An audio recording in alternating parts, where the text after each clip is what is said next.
Бүгін Қытай елінен Гуанчжоу қаласынан екінші блок.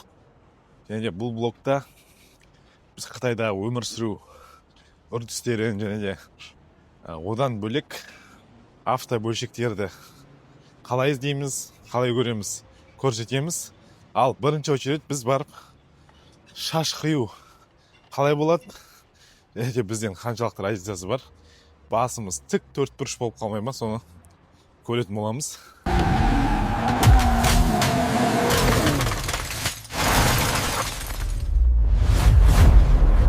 Жаңа айтқандай бірінші очередь шаш қидыруға келдік. Және де қазір до и после болады результатын саламыз. Және де честный отзыв. Келсеңіздер, шаш қидыртып келу керек па, қидыртпай келу керек па, Қазақстаннан, сол жайында осы видеодан көре аласыздар. Енді осылай прическа жасап алдық. Прическамыз қалай? Дальше жұмыс жасаймыз, запчасть іздейміз. Бізде 15 күннен кейін демалыс Қытайда. Және де соған дейін Қазақстанға біраз адамның запчастьтерін жіберіп үлгеруіміз қажет.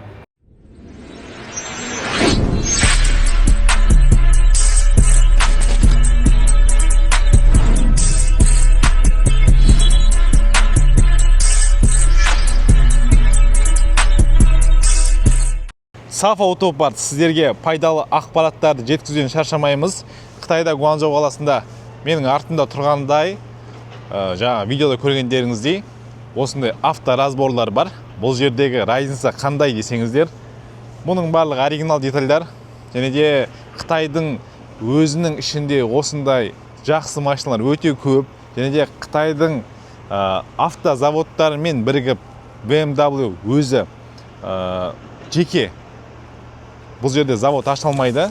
Белгілі бір Қытайдың брендімен сүйініп, как FAV сияқты үлкен автоконцерндермен бірігіп осындай машиналар шығарады. Және де Қазақстанның рыногына қарағанда бұл автомашиналар Қытайда арзан жүреді, новыйлары.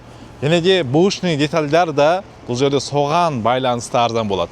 Например, артымызда көріп тұрған BMW жарамай қалған, өте қатты соққы болған, алдыңғы осындай стойкаларының барлығы сынып кеткен, восстановление келмейді, бірақ бұл детальдар сіздер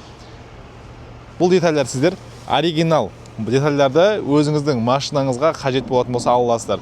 Например, фара жарайды, алдыңғы бампер полностью жарайды, алдыңғы решеткалар жарайды. Бұл детальдардың бәрі Қазақстанда 700-800 миллион жарым болса, бұл жерден содан арзан тиімді бағамен ала аласыздар. Саф Автопарт сіздерге тиімді және де пайдалы ақпараттарды көрсетуден шаршамайды. Жай ғана тұтынушыларға ғана емес, бизнес иелеріне де осындай керемет идеяларды Қытайдан сіздерге қандай нәрселерді алуға болады, қалай алуға болады, сол жайында ақпараттармен бөлісеміз.